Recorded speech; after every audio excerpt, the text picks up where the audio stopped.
You ever have one of those days where the universe just decides you're its personal punching bag? I just wrapped up a brutal 12-hour shift, the kind that grinds your soul into a fine powder, and all I wanted was to zombie shuffle into a supermarket, grab a family-sized bag of salt and vinegar chips, and melt into my couch. That was the plan anyway. I'm standing in the snack aisle, lost in thought, trying to decide between kettle-cooked and classic ripples. It was a monumental decision, you know. Then I feel it. A sharp, impatient tap-tap-tap on my shoulder. I turn around and there she is. Perfectly coiffed blonde bob, expensive-looking athleisure wear, and a face that looked like she'd just sniffed sour milk. Let's call her the queen of quinoa. "Excuse me," she huffed, not so much asking as demanding. "Where do you keep the organic, gluten-free, sprouted amaranth crisps?" I'm in my civvies, jeans, and a black zip-up hoodie, clearly not an employee. I was tired. I was cranky. I gestured vaguely over my shoulder with the bag of chips. Probably with the other health food stuff. Aisle 6, I think." Her face curdled.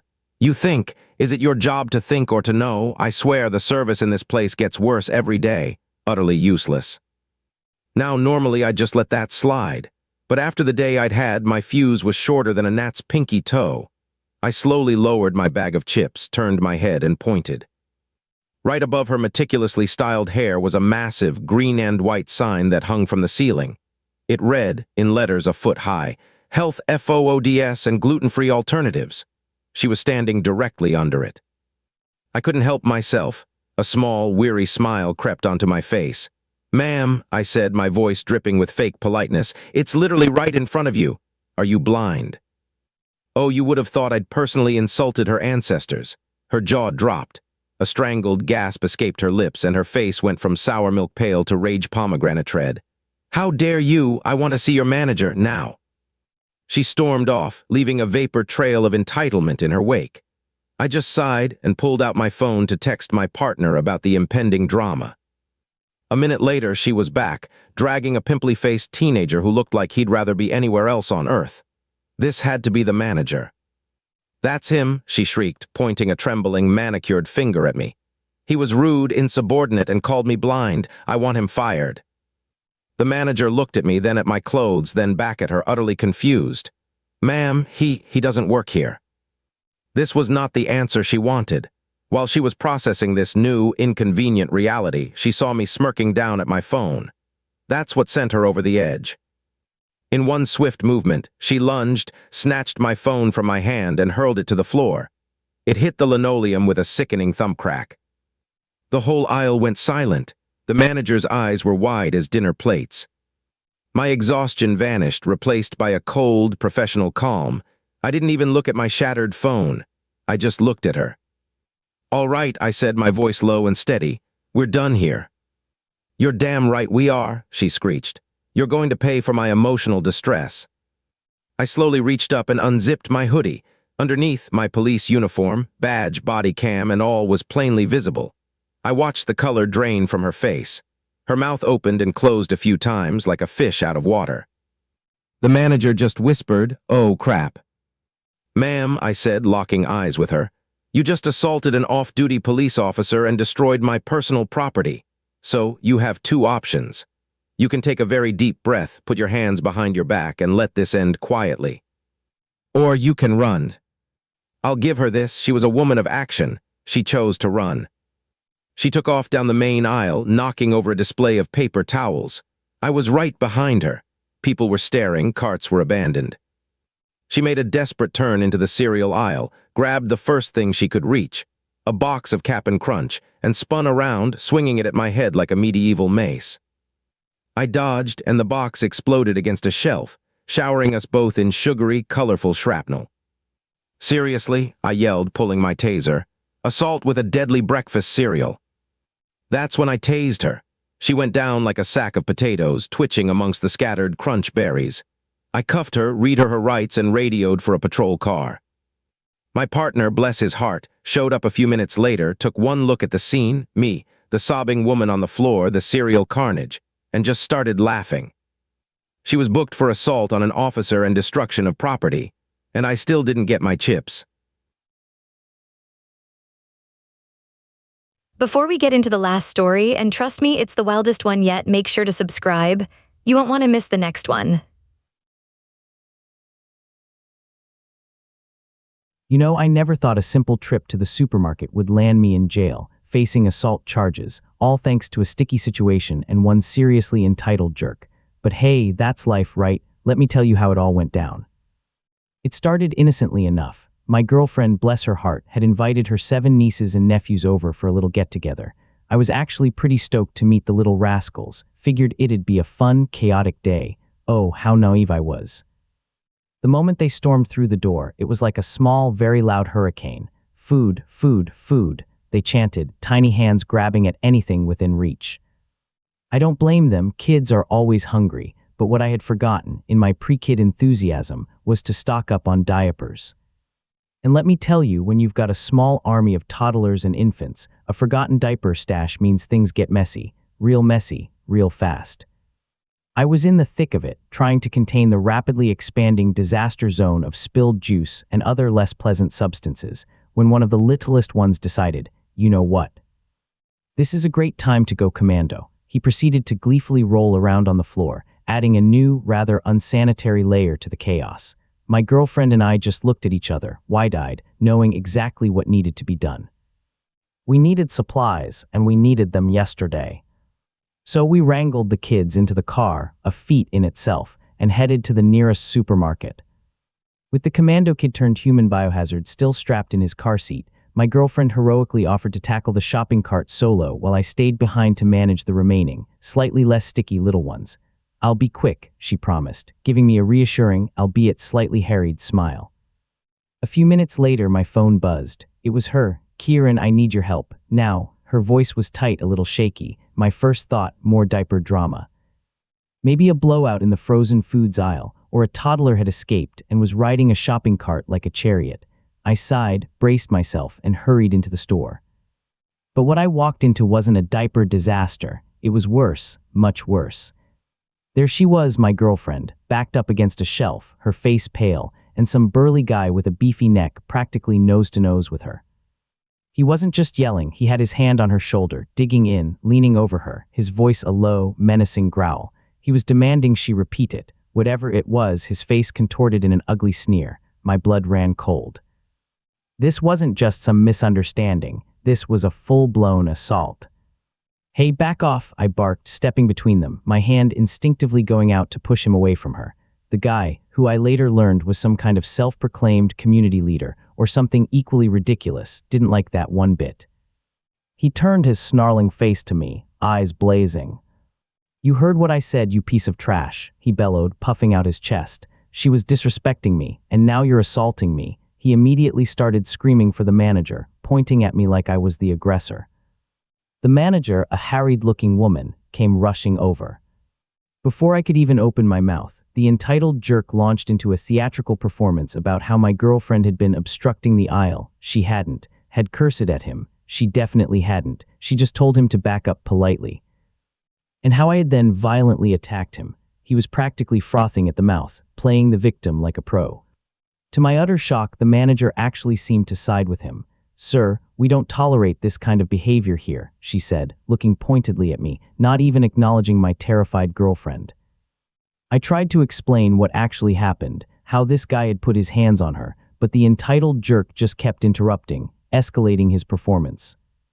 He's a menace, arrest him, I want him charged, he shrieked, clearly enjoying the spectacle he was creating, and that's when it happened. He lunged at me, pushing me back. I was so full of adrenaline and rage from seeing him harass my girlfriend, and then watching the manager dismiss it, that I just snapped. I pushed him back harder to create space to protect my girlfriend, who was now practically cowering behind me. He stumbled, fell, and immediately started wailing about being brutally attacked. Next thing I knew, the cops were there, and despite my girlfriend's frantic explanation, despite the entitled jerk being the obvious instigator, I was the one who got arrested, charged with assault. It was a complete nightmare. My girlfriend had to document her bruises, the kids were scared, and I spent a night in a cell fuming. But wait, it gets better. The entitled jerk, not content with having me arrested, then decided to sue my girlfriend for mental and physical damage. I mean, seriously, the audacity. The absolute unmitigated gall of this guy to be the aggressor, get me jailed, and then sue the actual victim. It was beyond parody. Thankfully, the universe, or at least the supermarket owner, has a funny way of making things right. The owner, seeing the escalating drama, had the foresight to check the security footage. And guess what? It showed everything. It showed the entitled jerk harassing my girlfriend, getting into her space, putting his hands on her, and then him lunging at me first. It showed his theatrical fall, his feigned injuries. It was all there, clear as day. With that undeniable video proof, my charges were dropped. I walked away free, and the entitled jerk's ridiculous lawsuit against my girlfriend collapsed faster than a house of cards. And honestly, seeing the look on his face when that footage was played in court, knowing his lies were exposed for everyone to see, that was a satisfaction I'll probably savor for the rest of my life. His comeuppance wasn't just my freedom, it was his public humiliation. So yeah, that's my story. It's definitely not the glamorous kind you read about, but it's one hell of a reminder that some people are just built different, and sometimes, even a simple grocery run can turn your world upside down. But for now, I'm just going to enjoy the blessed, beautiful peace and quiet of my own home, with no commando kids and, thankfully, no entitled men in sight.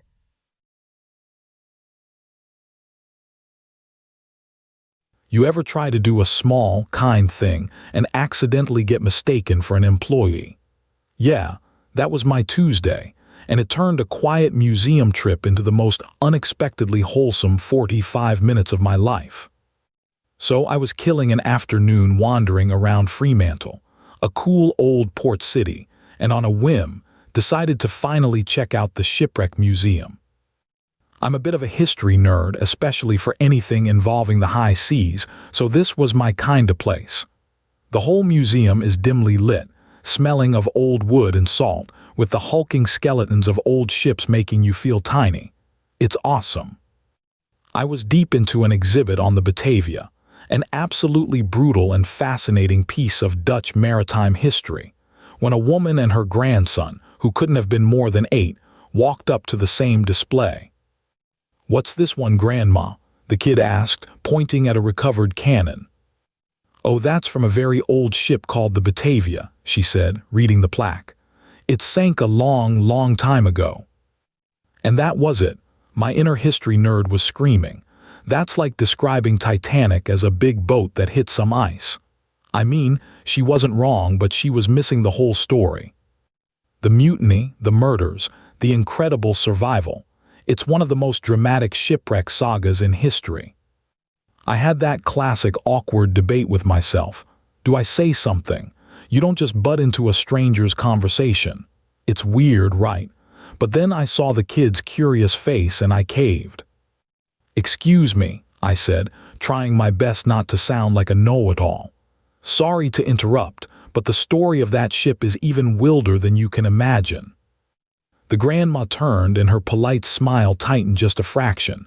It was the universal, "Can I help you, and why are you talking to my grandchild?" Look, my stomach did a little flip. Crap, I'd overstepped. I decided to just lean into the nerdiness. "It was a Dutch ship from the 1600s, I said, directing my energy toward the kid. "Imagine, they were sailing to a city full of spices, but some of the sailors were secretly pirates. They planned to steal the ship." The kid's eyes went wide. Real pirates. The grandma's protective posture softened. She saw her grandson was hooked. "Well," she said, a genuine smile now breaking through, "go on then, don't leave us hanging." And just like that, I was on. For the next 45 minutes, I basically became their personal tour guide for the Batavia exhibit. I carefully sidestepped the goriest details for the kids' sake, framing the mutiny as a very bad argument, and focusing on the heroism of the people who survived on a deserted island. We looked at the recovered timbers, the coins, the cannons, and for each piece I tried to weave it into the story of the castaways. The grandma asked sharp questions and the boy was completely captivated. It was just fun. Eventually they had to go. The grandma shook my hand warmly. "Thank you so much for the tour," she said. "You really brought it to life for us. He'll be talking about this for weeks." I was left feeling pretty good about the whole thing. A few minutes later, as I was looking at another exhibit, one of the museum clerks walked up to me with a hesitant smile. My mind immediately jumped to the worst-case scenario. Did I get a fact wrong? Did the lady complain that some random guy hijacked her museum visit? "Excuse me, sir," the clerk began. "Were you just talking to a woman and her grandson about the Batavia?" Yeah, I was," I said, bracing for impact. "I hope that was okay. I just got a little carried away." The clerk broke into a full-on grin. "Okay." She just came to the front desk with a question. She wanted to know if the Batavia tour guide was available for other exhibits and how much a private tour costs. It took me a second to process. Then I just burst out laughing. The clerk started laughing too. "I have to tell her you don't actually work here," he said, still chuckling. "Please do," I replied, "but tell her I appreciate the job offer." I left the museum with a huge, goofy grin on my face.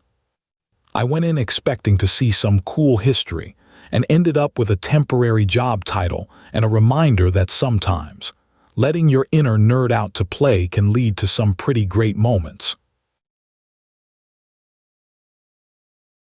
This one fits right in with what you just saw.